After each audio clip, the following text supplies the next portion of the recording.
Hey, we're back at it again. RIC in the place to be. Ric Serritella here on this Saturday, January 31st, 2026. Thank you so much for tuning in to the All Access Football NFL Draft Watch Show. This is our Senior Bowl synopsis. We're going to break it all down. The week that was in Mobile, who's rising, who's sliding, who's surprising.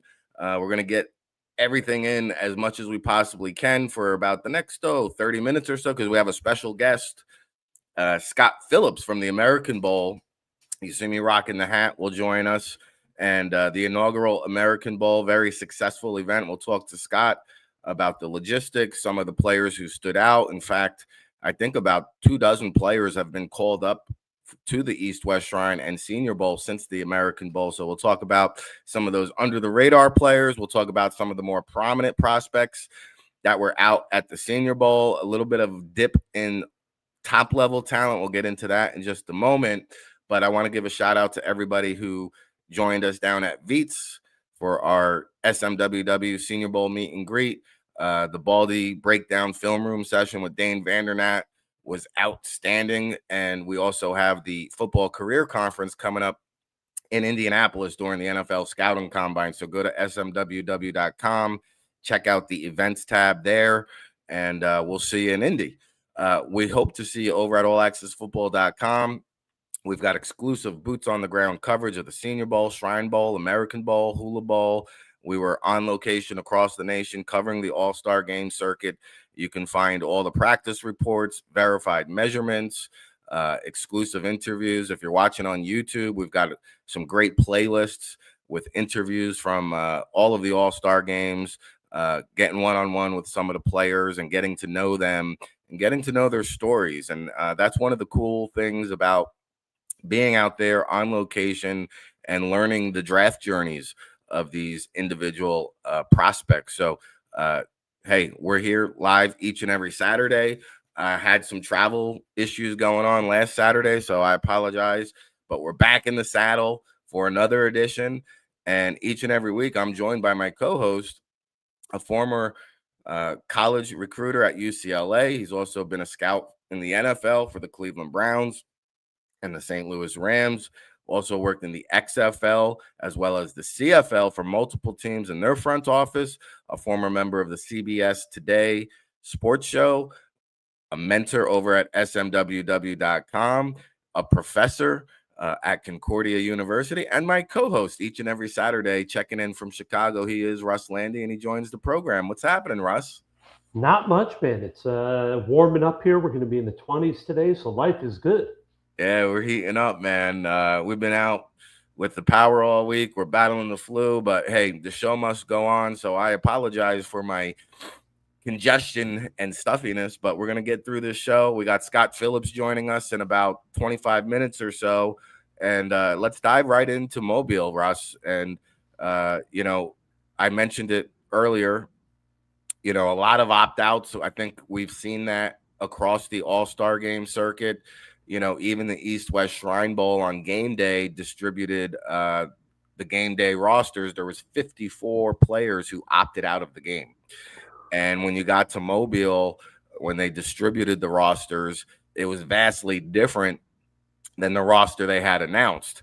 And so we saw a lot of players opt out, a lot of first-round picks that we've become accustomed to not showing up in Mobile this week. But the competition was still good. Still a lot of players expected to be chosen in the top 3 rounds, and they did have 50 players selected in the top 3 rounds a year ago, the Senior Bowl, that is. So it'll be interesting to see where those numbers land. But let's talk about some of the winners, some of the players who impressed. There was a bunch of them. Where do you want to begin? Well, firstly, I think you nailed it on the head. I mean, the Senior Bowl, it's the one that everybody that grew up working in this industry, it was the preeminent game. It's still, I think, by name recognition, by history, the preeminent game now, but it's not getting the first and second round guys that it used to. It used to be loaded up. I think nowadays, first rounders, most second rounders won't even consider all-star games.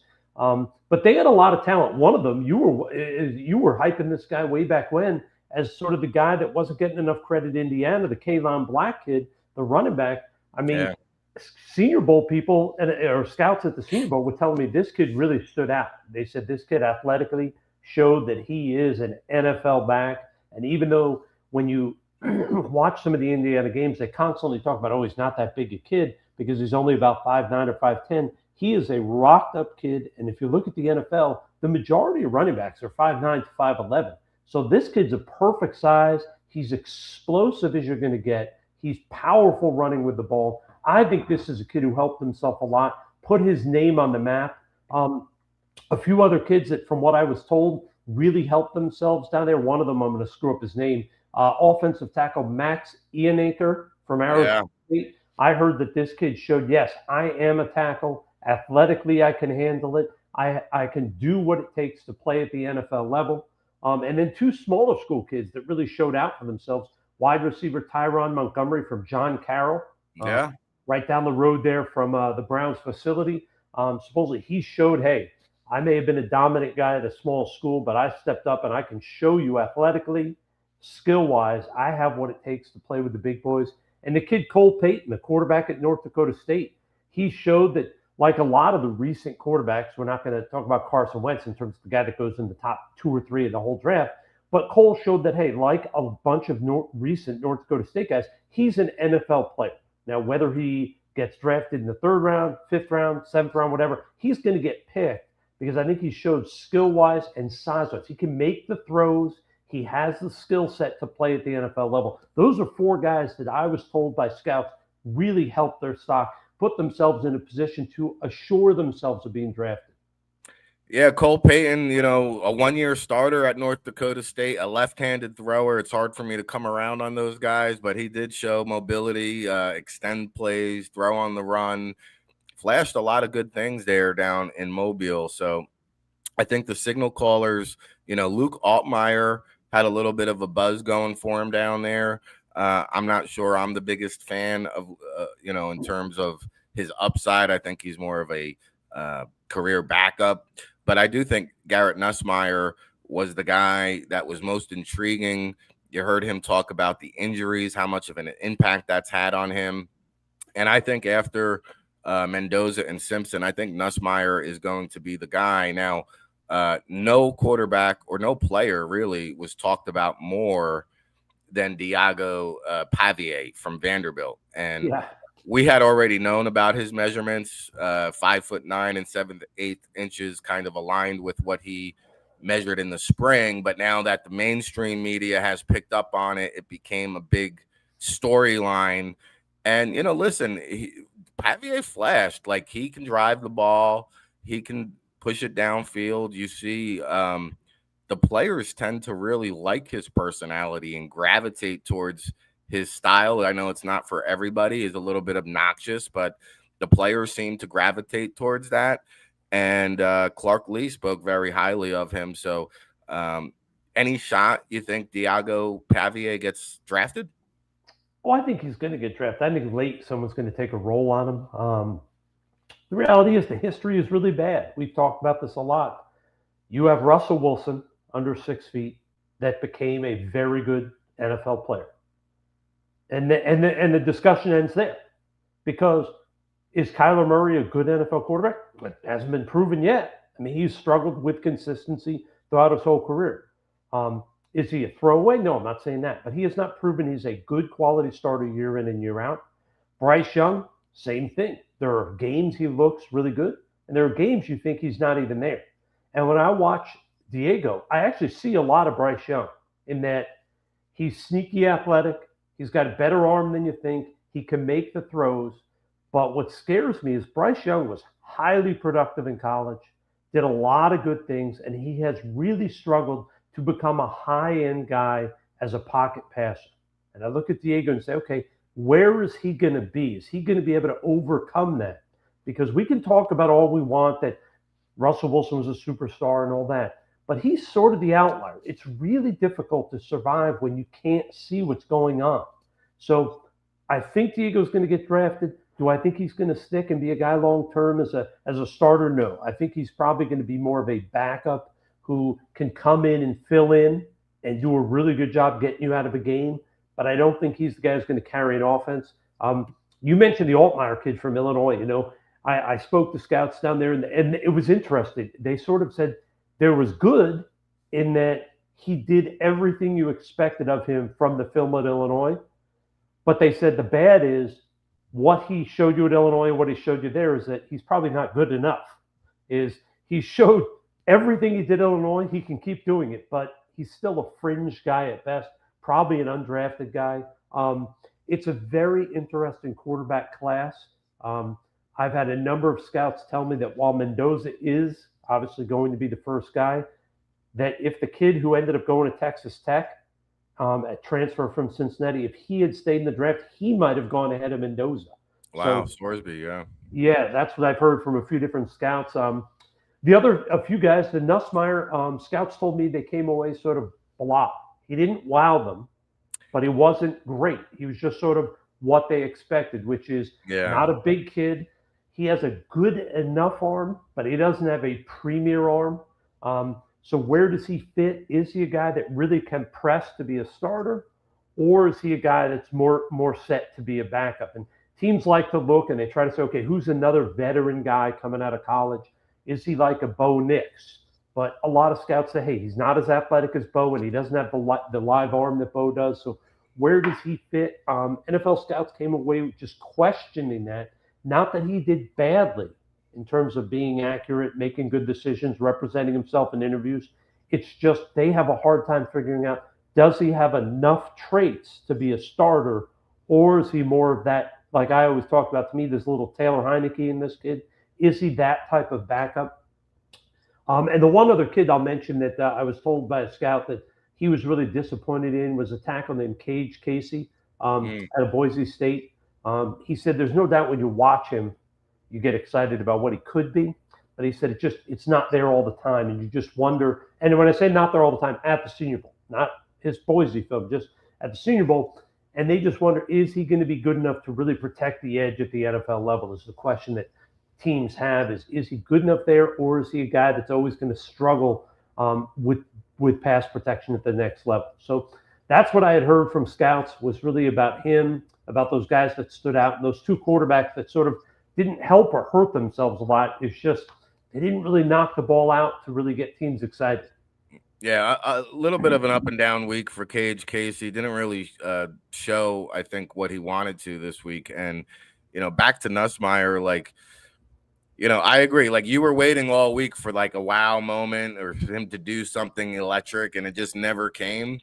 But at the same time, Jackson Dart didn't really light it up down there last year at the Senior Bowl and still went in the first round. So I think Nussmeier is going to land somewhere late round 2, early round 3. I think he'll be the third quarterback off the board. Now, somebody who did have a Mobile moment was your guy, Malachi Fields from Notre Dame, the wide receiver you were pumping up way back early in the process. And, man, I'll tell you what, I don't know what Notre Dame was doing. They vastly underutilized this man. 6'4", 220 pounds. And he caught this one ball, Russ, 55 yards in the air from Talon Green, the Arkansas quarterback, and just outran 2 defenders, sprawled out, tracked it like Willie Mays in center field. And I'll tell you, man, this guy is just an unbelievable talent. I think he may now even kind of knock on that first round door after his performance down in Mobile. Well, firstly, I think talent-wise, there's no question. And I think, to be fair to Notre Dame, I mean, let's remember, when you're starting a freshman quarterback, you can try to scheme to a certain big play receiver or a certain player. It's a freshman quarterback. They're going to see things at a whole different speed, and the ball's going to probably come out sooner than you hoped, or later because they're panicking or not sure what they see. So I'm sure they realized that what they had in Fields is my guess, but it's probably harder to scheme it and get it correct when you have a freshman quarterback who's not always going to be comfortable in the pocket, waiting or doing things quickly, whatever it may be, to get the ball to him. So I think it was a combination of, there were probably some times where Fields wasn't utilized as much, but I think part of that may have been that he had a freshman quarterback and they had to make sure he was given the chance to make easy decisions, get comfortable as a quarterback at the college level, and slowly work himself over the course of the season to being the guy that next year should be able to carry them on his back. Yeah, fair enough. I think Fields down the road, he kind of reminds me a little bit of Nico Collins. I think he could actually emerge as a wide receiver one at the next level. Another guy who had a coming out party, and I couldn't wait to see this guy up close because I was, asking players during the All-Star circuit. I would interview them. Hey, who's your toughest opponent? Who's the toughest kid you went up against? Rarely do you hear a Georgia State wide receiver, but Ted Hurst was a guy who popped up frequently, and he popped up all week in Mobile. I mean, this guy made big play catches, 6'3", 207 pounds. He had a one-handed grab over James Neal of Arkansas. This guy's a long strider, extremely productive, 2,000 yards, 25 touchdowns over the past 2 seasons. And he's just a big-bodied, long-striding, uber productive wide receiver who really won out a lot on the one-on-ones. And I'll throw you another wide receiver who really impressed me, Josh Cameron from Baylor. He's not a guy that I think is going to start, but he is your ideal wide receiver 4, wide receiver 5, because he just does everything well. He's a solid route runner, strong hands, tracks the ball well, makes plays in traffic. And he's also one of the better blocking wide receivers in this year's draft. At 6'1", 223 pounds. He can stretch the field. I really liked what Josh Cameron did down there. And then another guy we'll talk to, you mentioned the John Carroll kid who went on to the Senior Bowl. He was down at the American Bowl. We'll have Scott Phillips here in about 10 minutes to talk more about his story. But Cyrus Allen, this was my first exposure to him out of Cincinnati, and nobody could guard him down at the American Bowl. Then he came to Mobile and showed just the same get-off, separation, elite level speed. Cyrus Allen, to me, is a guy now that probably went from being a fringe draftable guy to probably a solid mid-round pick. Yeah, and I think when you mentioned the guy Hurst, we mentioned the guy from John Carroll. This is what the Senior Bowl always was, and obviously the East West is. It gives you a chance as a scout, because we can talk all we want about watching the film or whatever, but when you're watching John Carroll or Georgia State or one of these smaller schools, the reality is most of those kids, they're going to go be accountants, marketing people, whatever it may be when they get out of college. Very few are going to play at the next level. So when you get a chance, this is why it's so great to get a kid into this environment where they're no longer the big fish in the small pond. They have to deal with being sort of a nobody. They have to come to this all-star game. They don't get the personalized attention they normally do with their tiny school. And it's a great chance for scouts to get to see them on the field, interact with them, and get a feel for the type of kid they are, and also see if they shrink like a lot of small school kids do, or do they step up and say, I deserve to be here. And I think for Hurst, for the kid from Carroll, for the kid from North Dakota State, all three of them put a stamp out there and said, yeah, I am at least the guy that deserves to be drafted. And I've shown that. So I think it's great. I mean, the games like the American Bowl and even smaller ones like the Tropic Bowl all these years, the FCS Bowl, the ability for those games every year to send 5 or 10 guys to the bigger games, it's huge, because what it does is it gives an opportunity to kids that otherwise probably wouldn't get looked at very closely just because there aren't enough eyes to go see them. So I'm excited to see how these guys pan out. I will say the interesting thing for Hurst is when you did see clips of him at Georgia State, he pulled away from people. He made it look like it was easy. And the question was, could he do that against the big boys? And I think in Mobile, he showed twitch-wise, it's there. Like he can go. And sometimes that's one of the biggest questions, because on film, it's hard at small schools to know if that speed will translate, because they're going against generally DBs that are running 4.8s, 4.9s, 5.0s. He went to Mobile. He showed he's got that juice. That gets you excited about, okay, all that stuff I saw on film, I could trust it a little more now because I saw it live. I saw him do it against kids from Alabama or Arkansas or UCLA, whatever the big school was, but big-time prospects, and he showed that he can compete with them athletically. So that's what's so exciting about games like this. He's Russ Lande. I'm Ric Serritella. This is the All Access Football NFL Draft Watch Show. You're tuned in to our Senior Bowl synopsis, and you can follow along over at allaccessfootball.com. We got a dozen offensive winners, a dozen defensive standouts. We got official verified measurements. If you're watching on YouTube, we got playlists with the interviews, and Scott Phillips, American Bowl director, will be joining us in about 5 minutes or so to talk about some of the standouts there as well. I see some comments in the chat room. Josh Cameron's an absolute dog. Team JPC ×3 says we appreciate the feedback.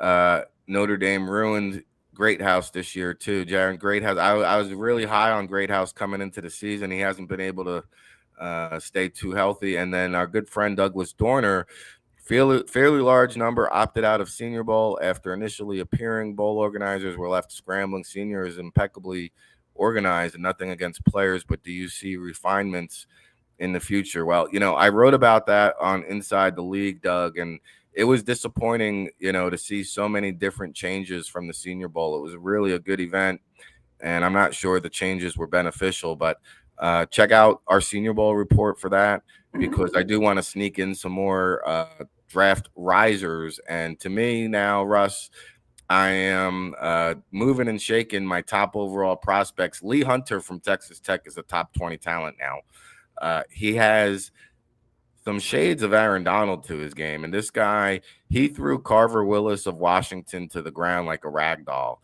He knocked back Jennings Dunker of Iowa as if he was 200 pounds, not 330 pounds.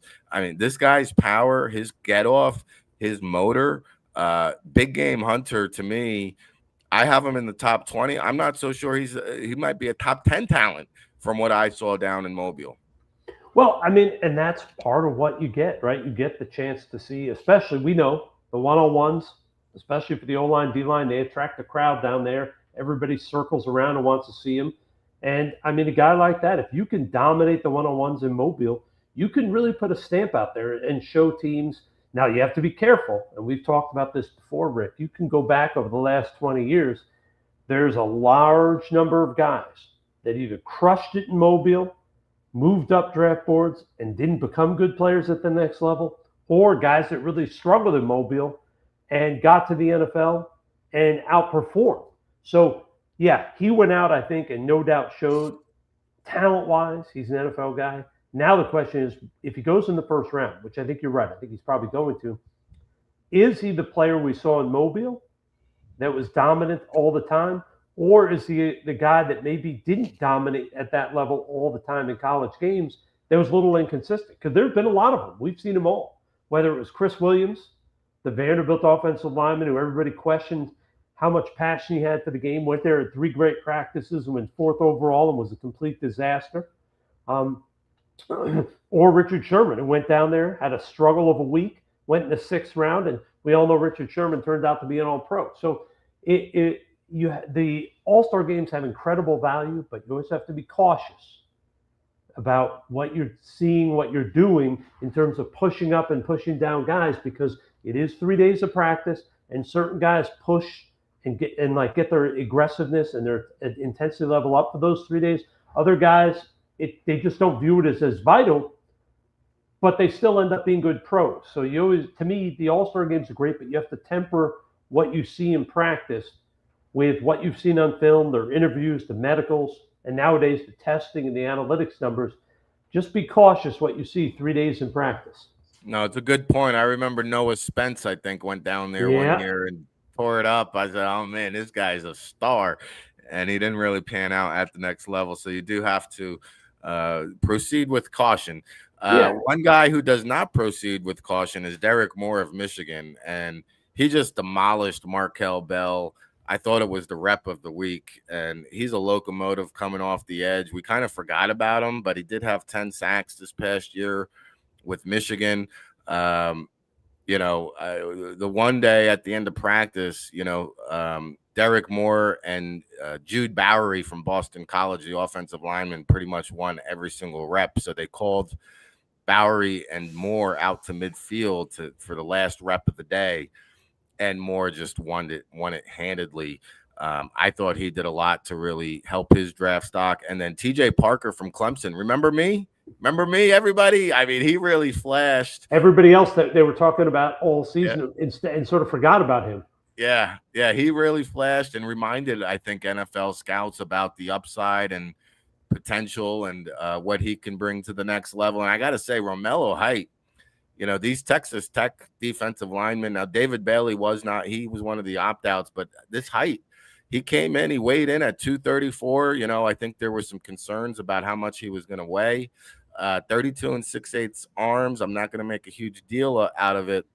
Now, he's more of a guy known for his speed, but I really saw him flash some power. And you mentioned Cage Casey. Casey was on the receiving end of a Romello Height bull rush, and I really thought Height was another guy. Kyle Lewis from Pittsburgh, scouts are divided in terms of whether he's a safety or a linebacker. But again, this is a guy, to me, top 20 talent all day. I don't care that he's 5'11" and 6'8", 224 pounds. This guy's pass coverage was phenomenal.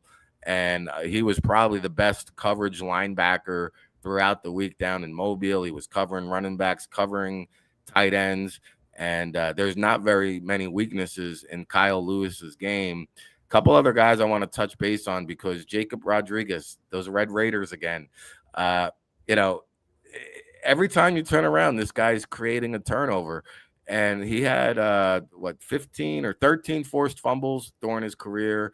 Almost every day of the Senior Bowl practice, he created a fumble or he had an interception. He just shows up around the ball. 6'1", 233 pounds. I know some scouts were worried about his hip stiffness, but you know what? This guy, all he does is show up and make plays. And to me, that's another first-round talent. One last guy who I thought stood out above the rest, Bud Clark from TCU. This guy, I call him the human drone, Russ. He just covers so much ground. Again, another guy with 15 career interceptions. And what was impressive just in his coverage ability, he can match up 6'1", 185. He can match up against length, but he can also match up against speed. And he went mano-a-mano with Chris Hilton Jr. from LSU on several occasions and won just about every rep. And Hilton brings the speed. And I do got to shout out to Chris Hilton, because his love for the game, his passion, his desire has not gone unnoticed. And I don't recall a prospect making the rounds quite like Chris Hilton did, Russ, because he began at the Hula Bowl. Then he went to the American Bowl. He played in the East-West Shrine Bowl. And, oh, by the way, on Wednesday, he reported down in Mobile to play in the Senior Bowl. So, the good old saying, it only takes one team to fall in love with you, right? Yep. So Chris Hilton making the rounds.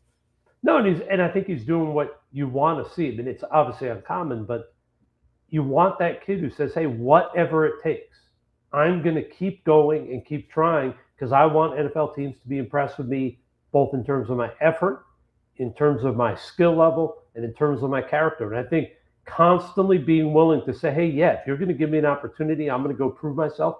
NFL teams love guys like that. Those guys get teams excited, because even if they're guys that are low on their board, that gets you excited. Hey, this kid on teams, this kid is a backup in practice. He's going to be a great guy to have on our 53. He's going to be a guy that makes us better by upgrading the bottom of our roster.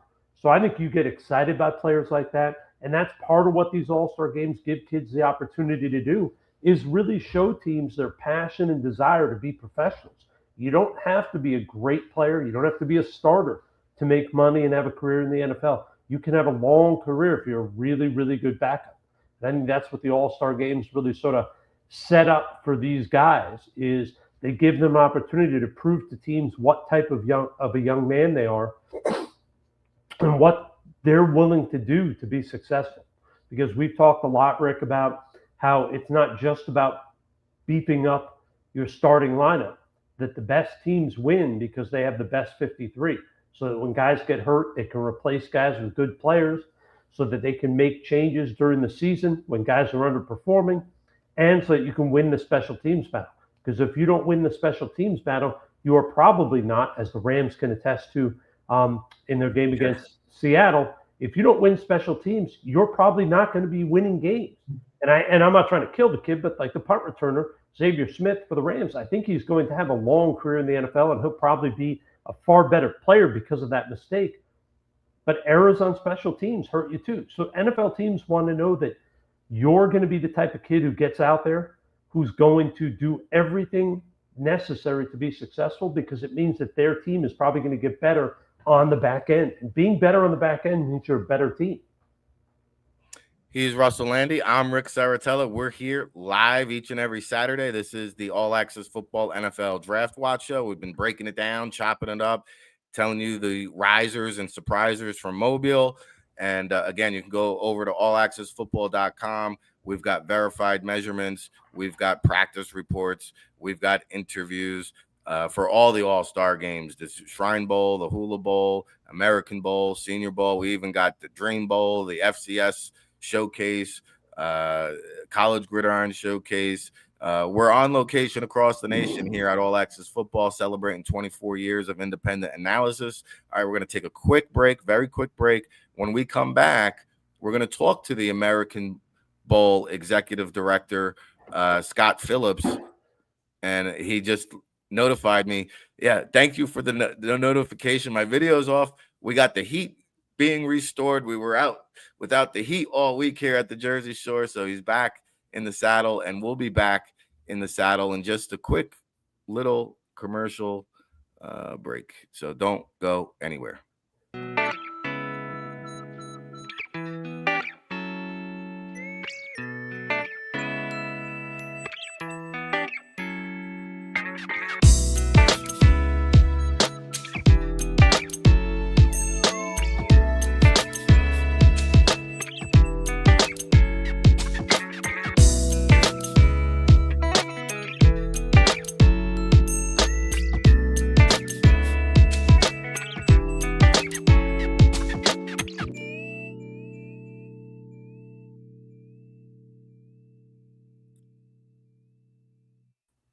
All right, we're back at it again. All right, seeing the place to be. Ric Serritella with my co-host Russ Lande. And Russ, you know, I was preparing for the show last night. Got a text from Scott Phillips, said, "Hey, would love to catch up." And I said, "Well, you know what? We're going to be live on the air tomorrow morning. Why don't you just come on and we'll catch up on the air and talk about the inaugural American Bowl?" So here to do that right now is Scott Phillips. He joins the All Access Football NFL Draft Watch Show, making his season debut here on the big show. Scotty, what's happening, man? Thanks for hopping on with us. No, grateful to be here with Rick and Russ. It's like celebrity day here. I was flattered. I was just trying to get on the phone with you, Rick. I was like, damn, let's go right to it. That's it, baby. This is celebrity day, then we got real problems. Russ is the star of the show. I'm just here to steer the ship. But you know, Scott, I was really impressed. As you know, I was down there in Orlando for the inaugural American Bowl. Very well organized, a great event, first year doing it. And, you know, I got to say hats off to you publicly on the air for just getting that off the ground. As somebody who's worked in the All-Star game space, I know how difficult it is to host these events. So let's start off right there, because I'm always interested, especially for a first-year event, some of the dynamics or challenges that you had to deal with as a first-year event.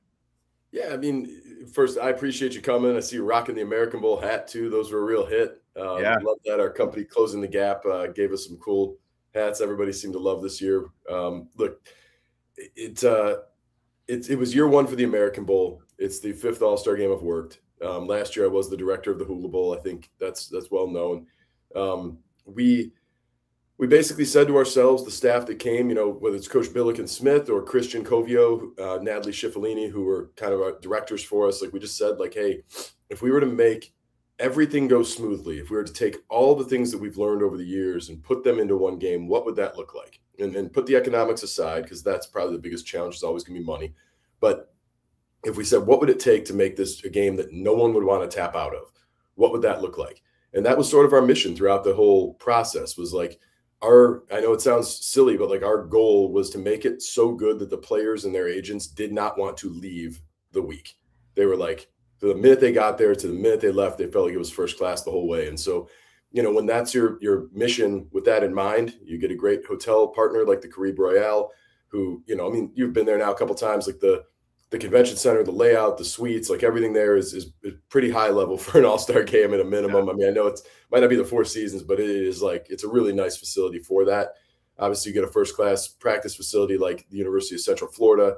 Our food sponsors that were there throughout the course of the week, just everything was on point for the players. And, people asked me what was the things you were most proud of. I said there was two things. One had to do with the network production, different story. But the one that was maybe the most proud is that all our guys that had Senior Bowl and Shrine Bowl invites and Combine invites now, which I didn't even know about, in hand, day 2, day 3 of our practice week, not one of them tapped out. Every single one of them played in the game. I mean, that's in my 4 years prior, that's very atypical. Rare. Yeah. Yeah, and I think it also says something, just how many of the kids that you guys made the effort, you identified and found, ended up getting those invites. Yeah. To go to the bigger games. I mean, that's the reality is, and it's not against the American Bowl or any of the other, like the XFL.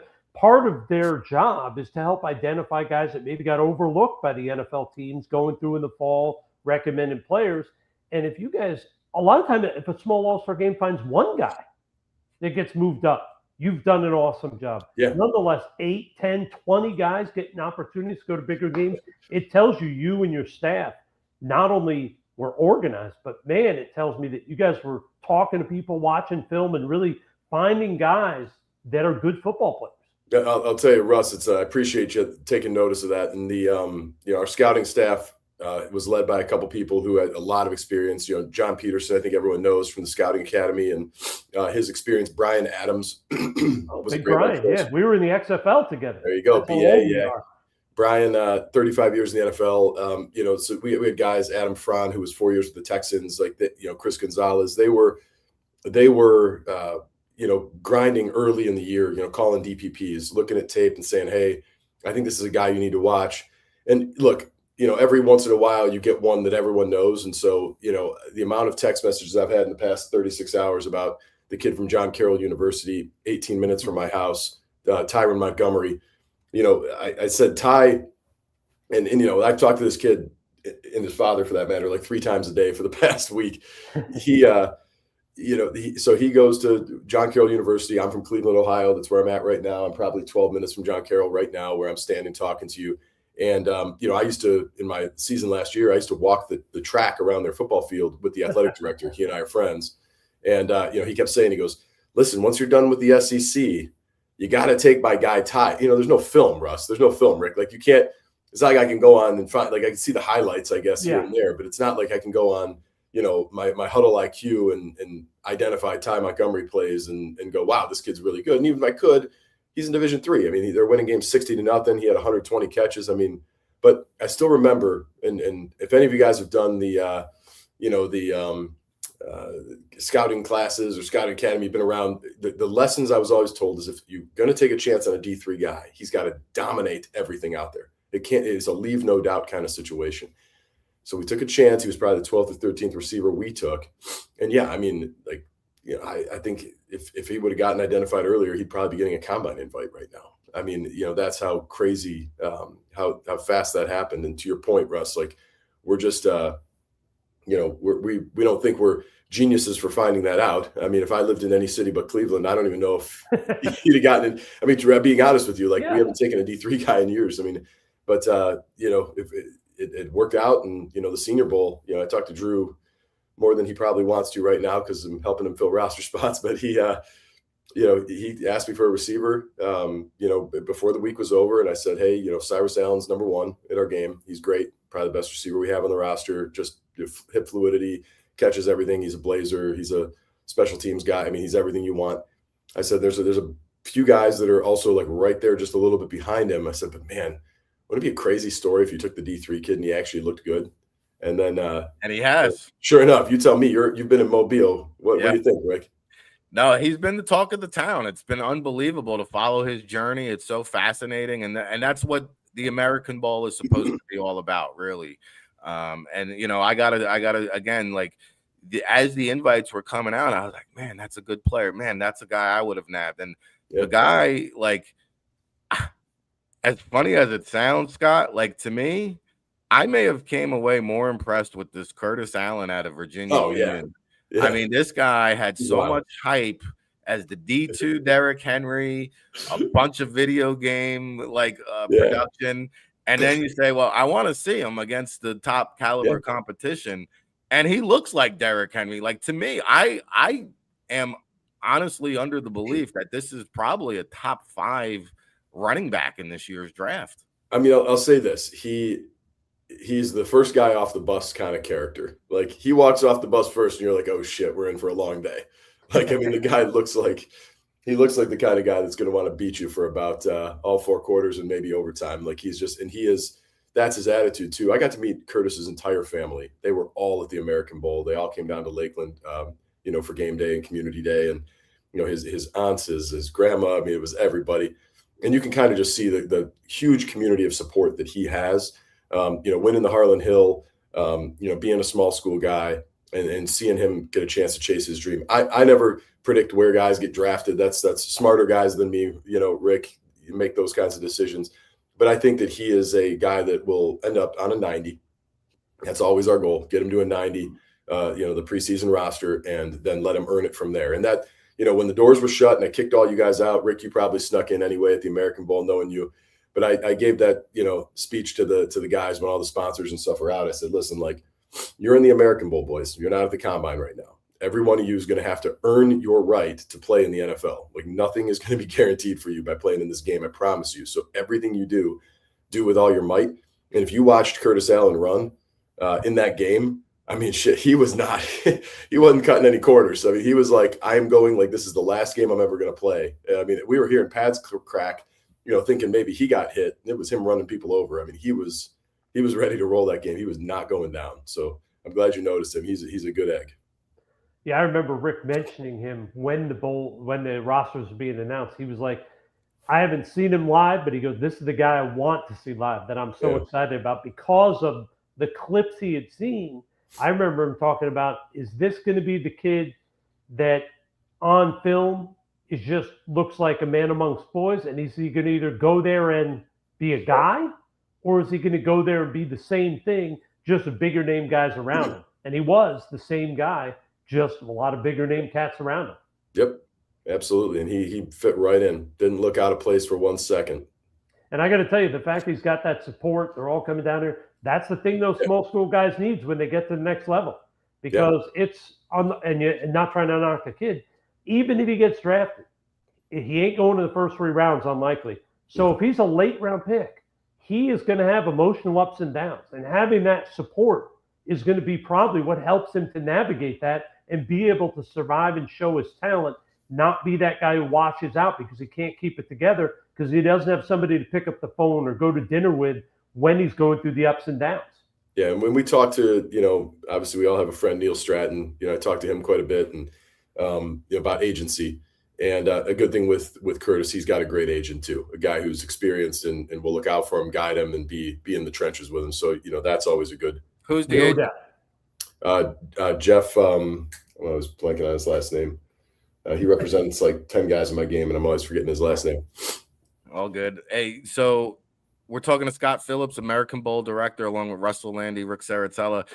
If you tuned into the game, we had some late game theatrics, a little drama at the end, courtesy of Jacob Clark, Missouri State. I mean, he came in on that last drive and just zing, bang, boom, right down the field for that game-winning drive. And that was a mighty impressive, I think, 7 plays, 70 yards. Maybe 5, I don't even know. He counting the spikes, I guess, probably 7. Yeah, Jake, when you watch Jake's tape and you look at what you want out of a pocket passer in the NFL, and you take away the helmet, don't worry about where he played or what his competition was. And, most states, obviously, recent addition to the FBS, just pull out all that and just watch him play. And that's tough for guys to do, especially late in the process. No doubt. He looks like the most NFL ready, immediate, like drop him into a system and he can go play quarterback that I had on my roster. Now I got laughed out of the room when I told everybody that, but that was my honest to God's belief. I mean, he's 6'4", or ish, he's got a strong enough arm. He's certainly not, breaking the throwing net, but he's got a strong enough arm, good velocity. He sees the field well. And, look, you're going to adjust to the speed. That's the reality. Our quarterbacks we had some really good quarterbacks that I think are going to end up in 90-man, they'll be on 90-man rosters, and they're going to be a hard to cut kind of guys. That Moorhead State kid is interesting. Jack Strand. Another one. Yeah. I mean, Jack Strand, DeQuan Finn, and Jake Clark, all 3 of them are going to be hard to hard to release. Let me put it that way. Like, I think they're gonna be good for the room. They bring a lot of versatility. And like I said with Jake, I mean, he reminds me when Brady Cook ended up starting a few games this past year. I said Brady didn't have a great All-Star experience with the Hula Bowl necessarily. Kind of had some ups and downs. The weather wasn't great, and he was struggling a little in the game. But you kind of knew that kid's probably going to make it. He's going to be a make it guy. Like, I see the same thing out of Jake for sure. With Jack, I mean, Jack's just got to process the speed of the game. I mean, he has all the intangible tools. Everyone's giving me the old Josh Allen stuff. I was like, okay, guys, let's not Josh Allen. Let's not get too extreme here. But he's got that kind of a trigger. I mean, he's got the strongest arm there in terms of velocity.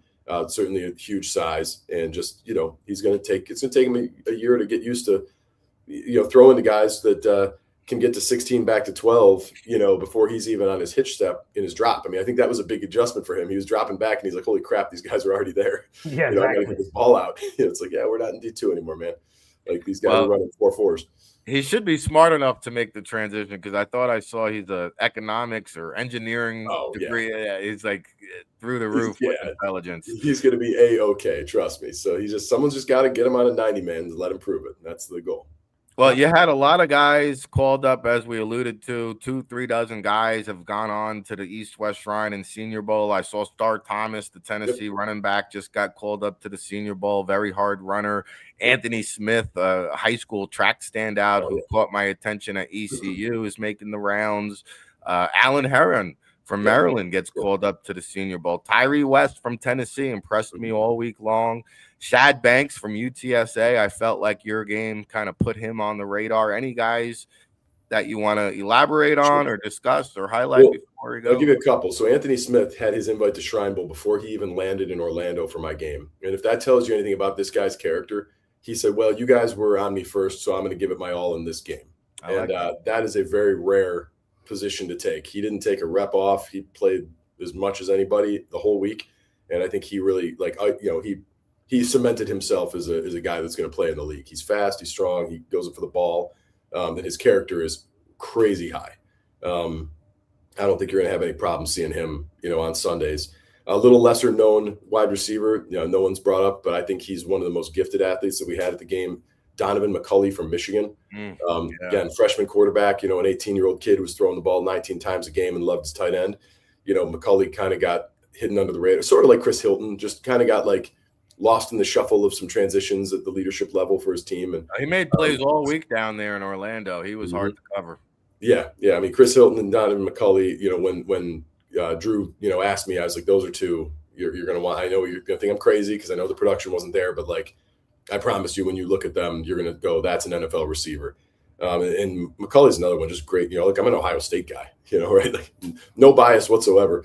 And I was like, this kid, he's got the professionalism. Matt Hibner, a name not talked about. He's an inline, he's an off the ball tight end.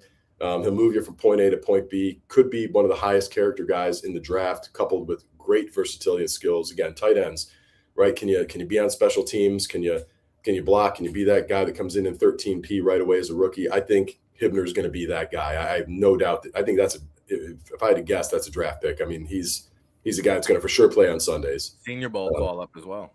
Yeah. And he had Senior Bowl. He didn't know. Drew didn't want to tell him, Fabianic was always like, well, I don't want to invite a guy once he's at your game. I was like, trust me, I could tell this kid, he's not going to drop out. He's one of those ultra high character guys. Another one with a great agent, Christian Addison. Just, I think he really made a name for himself. And then, there's a bunch, but one other, TJ Quinn, linebacker from Louisville. Yeah, good looking player. Just an all over the field guy. I mean, he closes on the ball very, very well, very rarely out of position. He can come up at you off the edge. Obviously, we don't blitz a lot in all-star games, but in one-on-ones, very hard to, if a running back's got to make the block on him in most cases, I don't think they're going to be able to very often. He comes at you pretty hard, and he's a guy that I think is going to do a lot of damage on Sundays. He'll be another, impossible to cut guy, participant on special teams, and he'll get his chances at linebacker, I'm sure. Yeah, hair on fire linebacker who I got a chance to see down in training camp, and big fan of TJ Quinn. They got a guy, Clev Lubin, I'd like to see at the American Bowl next year too. All right. Rusher. So, all right. Well, Scott, we'll get you out of here. I guess Where do we go from here? What's on the horizon for the American Bowl? What are the goals and aspirations for year 2? Well, big. So something worth mentioning. About day 3, I think you were there still, Rick. Roman Oben from the NFL's league office came down. Yep. There was obviously league officials there all week, and they had been telling us, hey, if this thing goes really well, we'll kind of make you the official third All-Star game, put you on the NFL calendar, etc. Roman left, the next morning, and he just shot me a text with no context, and it was just the NFL's website saying, like, hey, we're announcing that the American Bowl is part of the NFL calendar. So it was this year. So that game was actually added late to the NFL's calendar, which was awesome.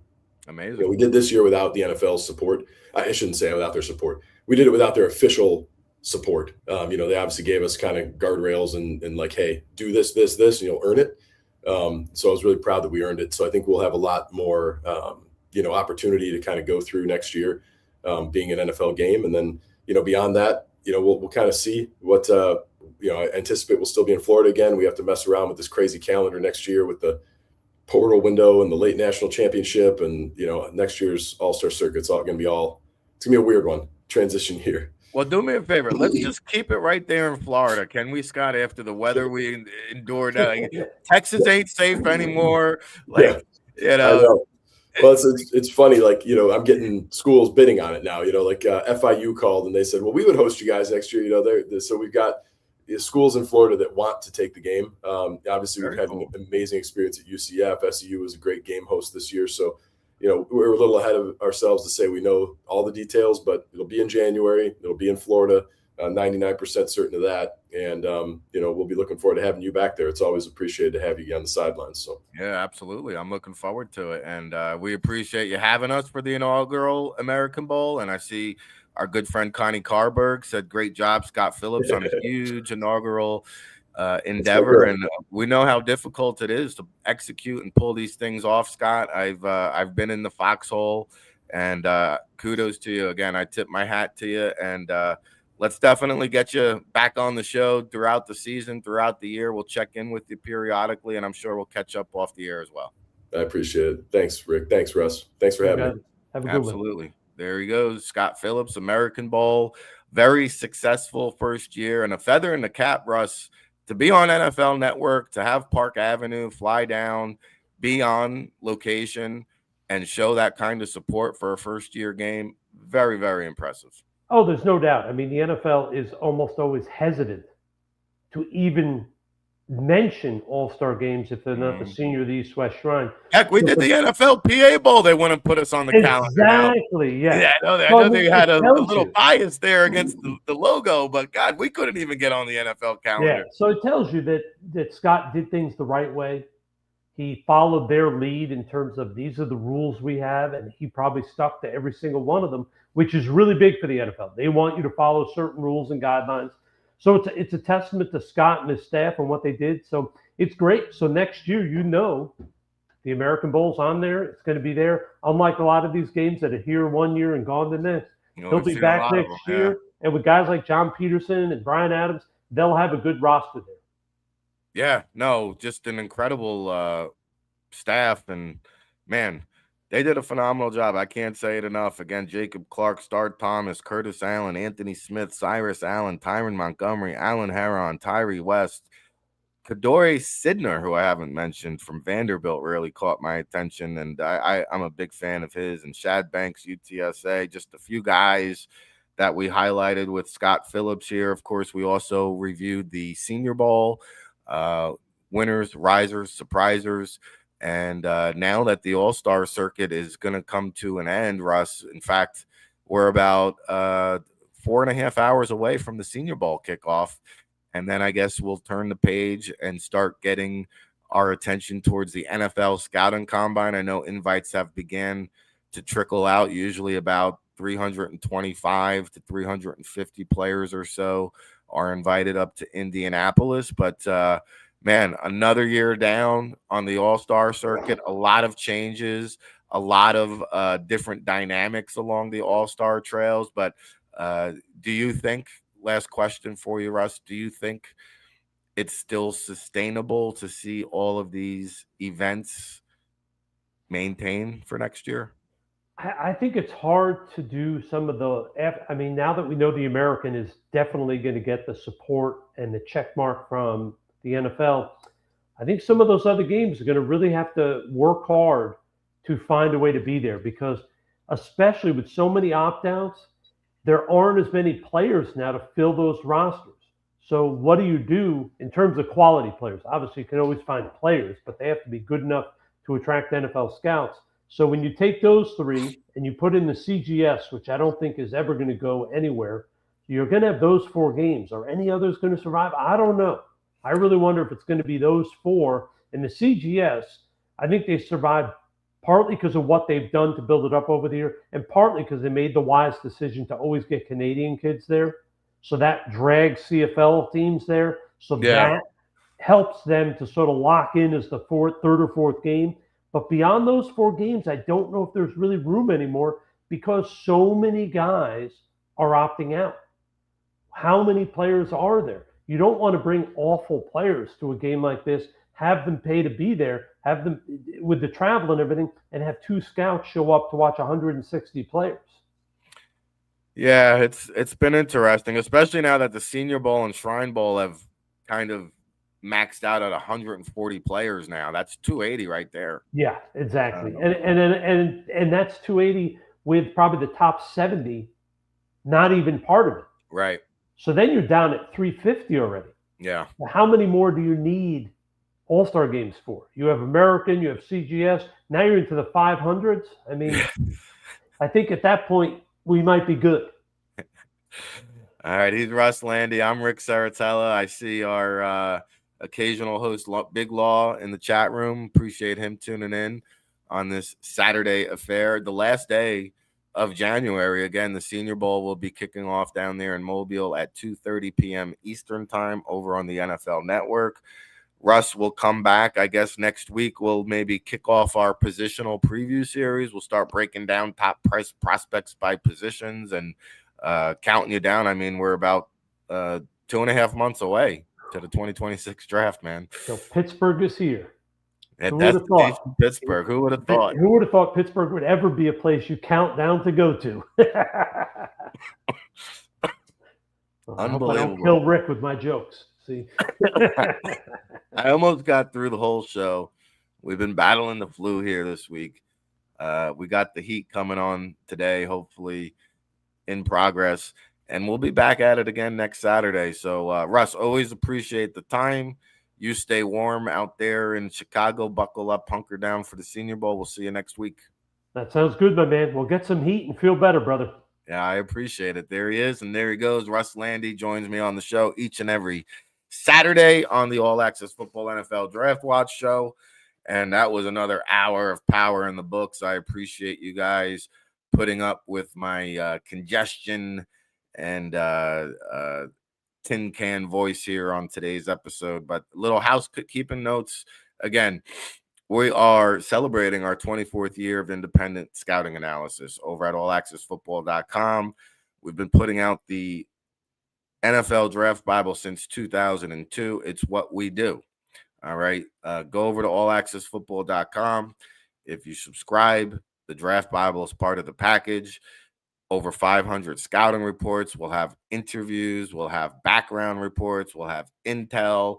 We'll have coaches' feedback. We'll have projections. We'll have verified measurements. It's basically your go-to source for the NFL draft. And oh, by the way, I have yet to announce this, but I guess I'll take this opportunity to do so. We will be streaming all 3 days live for the 2026 NFL draft. Okay. Last year, we just did the pre and post game coverage. We jumped on before and after the draft each day. This year, we're going to do 3 full live streaming days. Okay. A lot of great analysts. And I will tell you this, our day 3 coverage will be where you want to go when it comes to that day 3 of the draft, because we will actually talk about those prospects as opposed to ESPN and NFL Network, who they continue to bang you and bop you over the head with the first round selections on day 3 coverage. And that's quite honestly probably the biggest reason why we're going to do this, is because I'm frustrated as a fan watching the draft coverage when 10 picks scroll off of your ticker and they're doing some interview with a guy chosen on day one. No, I want to learn about the guys being drafted. I want to know what they bring to the table. I want to know what my team is getting. And that's going to be the purpose of our draft coverage this year, is to talk about these guys as they're being chosen, especially on day 2 and more specifically day 3. And I don't think you're going to find that type of coverage anywhere else. So we're looking forward to that. We're going to have all kinds of guests, true draft nicks. By the way, the Scout Honors podcast is coming back starting next week, I believe. Dave Del Cole has reached out to me. Of course, the Scout Honors podcast lives on in memory of Dave T. Thomas, a longtime draft nick who has paved the way for many individuals in this space, such as myself. So I'm looking forward to jumping on with Dave Del Cole leading up to the draft for the Scout Honors podcast. Of course, the All Access Football draft show airs every Saturday. And, you know, we've got Brian Baldinger probably going to be hopping on with our draft coverage once the Super Bowl winds down. So always a pleasure to have Baldy and chop it up with him. And again, if you missed anything from the All-Star circuit, allaccessfootball.com has got you covered. Practice reports, measurements, weigh-ins, interviews. If you're watching on YouTube, we've got great playlists from all of the All-Star games. We've got interviews, we got practice footage, behind the scenes footage, and you can get into all of that. And it's not just the Senior Shrine, American Hula. We also had boots on the ground at the Dream Bowl, at the FCS Showcase, at the College Gridiron Showcase. 7 or 8 events just in the month of January alone. So, you know, there's info and data that you can consume for days, literally. And we've begun the process of assembling the 2026 NFL Draft Bible. Shout out to all of our staff, Dom Ambrose, Lauren Davidoff, Will Donahue, Jarrett Regal, Ryan Paglia. These guys are crushing it. We had Kate Adams down at the Senior Bowl, a correspondent for us, and she recently got married. So her last name is different now, and I have to edit that now on the YouTube channel. But Kate did a great job. Got an interview with Malachi Fields, the star of the Senior Bowl show. And again, we have all of our Senior Bowl standouts over on the website. So we appreciate all the love and support. Thank you to everybody in the chat room for livening up the show. We always like to get interactive with you guys. So Team JPC ×3, Douglas Dorner, a regular, Connie Carberg, our good friend, Big Law, always holding it down. Good to see him. And Adams Exploits, longtime supporter of our programming. We appreciate all the love and support out there. And now it's time for the saddest part of the day, which is to end the show, because I just love talking football with you guys. And I can't get enough of this. We're true to this, not new to this. And we'll be back at it again next Saturday with another edition of the All Access Football NFL Draft Watch Show. For Russ Lande, I am Ric Serritella. Big thank you to our special guest today, Scott Phillips, the American Bowl director. And we'll see you next week, everybody. Buckle up.